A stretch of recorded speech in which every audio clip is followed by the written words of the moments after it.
আসসালামু আলাইকুম প্রিয় ভিউয়ার্স, সবাই কেমন আছেন? আজ আমি আপনাদের মাঝে ডিমের শাহী কোরমার রেসিপি নিয়ে হাজির হলাম। শাহী কোরমা বলেছি, সেটার একটা কারণ আছে। এভাবে ডিম রান্না করলে ডিমের ফ্লেভার এবং টেস্ট সম্পূর্ণই অন্যরকম আসবে। আপনারা বাসায় ট্রাই করে দেখতে পারেন, বাচ্চা থেকে বড় সবাই খুব পছন্দ করবে। তো চলুন শুরু করি। প্রথমে আমি একটা পেস্ট বানিয়ে নিব। এজন্য একটা ব্লেন্ডার জারে নিয়ে নিচ্ছি আধা কাপ টক দই। টক দইয়ের ব্যালেন্স আনার জন্য 2 টেবিল চামচ ফেটানো মিষ্টি দই অ্যাড করব। আপনারা চাইলে মিষ্টি দইয়ের পরিবর্তে 1 টেবিল চামচ চিনিও দিতে পারেন। সামান্য একটু জয়ত্রী দিয়ে দিলাম ফ্লেভারের জন্য, 4টা কাঁচামরিচ, আর দিয়ে দিব আধা কাপ পেঁয়াজ ব্রেস্তা। ঝোলটা যাতে গ্রেভি হয় এজন্য নিয়ে নিয়েছি 5টা কাজু বাদাম, আর দিয়ে দিব 5টা পেস্তা বাদাম। এখন জাস্ট স্মুথ একটা পেস্ট বানিয়ে নিলেই রেডি হয়ে যাবে। চলে এলাম পেস্ট বানানোর পর। দেখুন আমি এখানে 3টা মিডিয়াম সাইজের পেঁয়াজ বেটে নিয়েছি, আর এই হলো সেই পেস্টটা। টক দইয়ের 1 কাপ হয়েছে, প্রয়োজন অনুযায়ী ব্যবহার করব। চলে এলাম মূল রেসিপিতে। প্রথমে সেদ্ধ করা ডিমগুলো ভেজে নিব। এজন্য প্যানে দিয়ে দিলাম 2 টেবিল চামচ সয়াবিন তেল। এখন প্যানের হাতল ধরে তেলটাকে এভাবে ঘুরিয়ে দিতে হবে। খেয়াল রাখবেন প্যানটা খুব ভালো করে রেডি করতে হবে, না হলে ডিমগুলো নিচে লেগে যেতে পারে। ডিমের খোসা দিয়ে আমি প্রত্যেকটা ডিমে এভাবে দাগ কেটে নিয়েছি। এখন সবগুলো ডিম দিয়ে দিব। তো আমি আজ 8টা ডিম রান্না করে দেখাচ্ছি, আপনারা আপনাদের পরিমাণ অনুযায়ী কম বেশি করে নিতে পারেন। সামান্য একটু লবণ দিয়ে দিলাম। লবণ দিলেও প্যানের গায়ে লেগে যাওয়ার চান্সটা কম থাকে। ডিমগুলোকে হালকা করে ভেজে নিব, বেশি কড়া করে ভাজতে যাবেন না, তাহলে আবার শক্ত হয়ে যেতে পারে। তো দেখুন হালকা করে ভেজে নিয়েছি। খেয়াল করেছেন আমি শুধুমাত্র লবণ দিয়েই ডিমগুলো ভেজে নিয়েছি, কোনো রকম হলুদ ইউজ করিনি। তো ডিমগুলো ভাজা হয়ে গেছে, এখন আলতোভাবে ডিমগুলোকে উঠিয়ে নিব। ডিমের শাহী কোরমাতে অনেক মশলাই ব্যবহার করা যায় না, আপনাদেরকে ধাপে ধাপে বলে দিব। ডিমগুলোকে উঠিয়ে নিয়েছি, এরকম হালকা কালার করে ভেজে নিতে হবে। অবশিষ্ট তেলের মধ্যে দিয়ে দিব 1 টেবিল চামচ ঘি। ঘিটা দিয়ে রান্না করবেন, তাহলে টেস্ট এবং ফ্লেভার দুইটাই ভালো আসবে।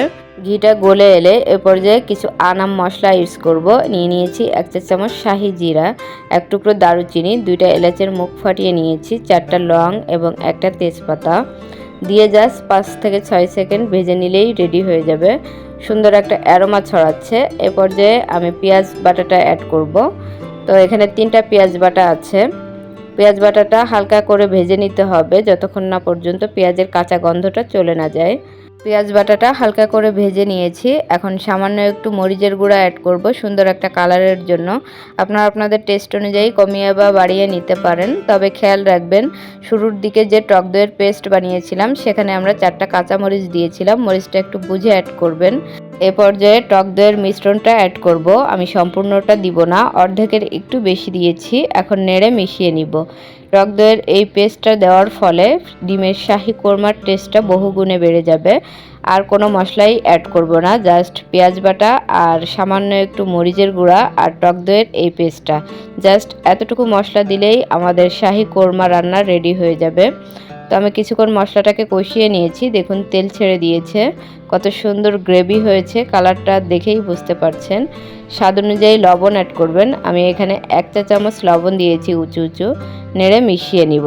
মশলাটা যখন খুব ভালো করে কষানো হয়ে যাবে, নিচের দিকে লেগে আসবে এবং উপর থেকে পারফেক্টভাবে এরকম তেল ছেড়ে দিবে, এ পর্যায়ে ভেজে রাখা ডিমগুলা দিয়ে মশলার সঙ্গে আরও 1 মিনিট কষিয়ে নিতে হবে। যেহেতু শাহী খাবার, এ রান্নাতে অনেক মশলাই ব্যবহার করা হয় না। আপনারা দেখেছেন আমি এখানে কোনো রকম গরম মশলার গুঁড়া, জিরার গুঁড়া, ধনিয়া গুঁড়া বা আদা রসুন বাটা কোনো কিছুই দিই নাই। এই রেসিপিতে যত কম মশলাতে রান্না করবেন টেস্টটা ততই ভালো আসবে। ডিমগুলোকে খুব ভালো করে কষিয়ে নিয়েছি। এখন আমি নারকেলের দুধ দিয়ে দিব 1 কাপের একটু কম।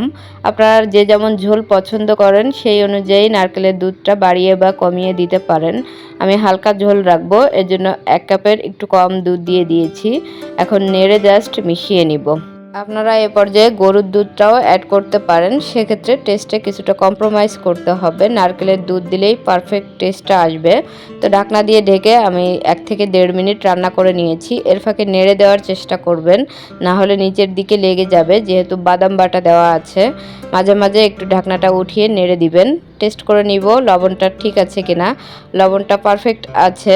ঢাকনা দিয়ে ঢেকে 1 থেকে 2 মিনিট রান্না করে নিব। ফিরে এলাম 2 মিনিট পর। দেখুন কত সুন্দর তেল ছেড়ে দিয়েছে।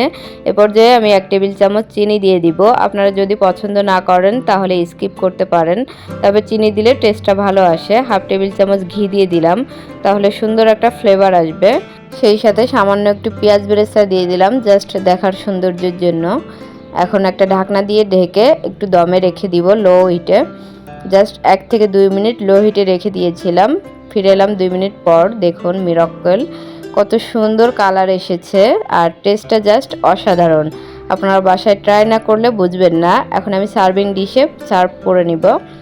তো দেখুন ডিমগুলোকে সার্ভিং ডিশে সার্ভ করে নিলাম। সহজেই রেসিপিটা আপনাদের কেমন লেগেছে অবশ্যই কমেন্টে জানাবেন। ভালো লাগলে আমাদের চ্যানেলটিকে সাবস্ক্রাইব করে রাখবেন, তাহলে আমি যখনই নতুন নতুন ভিডিও ছাড়বো আপনাদের কাছে নোটিফিকেশন পৌঁছে যাবে।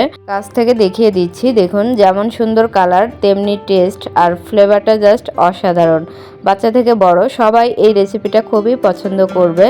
তো সহজভাবে রান্না করে দেখানোর চেষ্টা করেছি, আশা করি আপনাদের ভালো লেগেছে। তো আপনারা সবাই ভালো থাকবেন, আমাদের জন্য দোয়া করবেন। আজ আমি এখানেই বিদায় নিচ্ছি। আল্লাহ হাফেজ।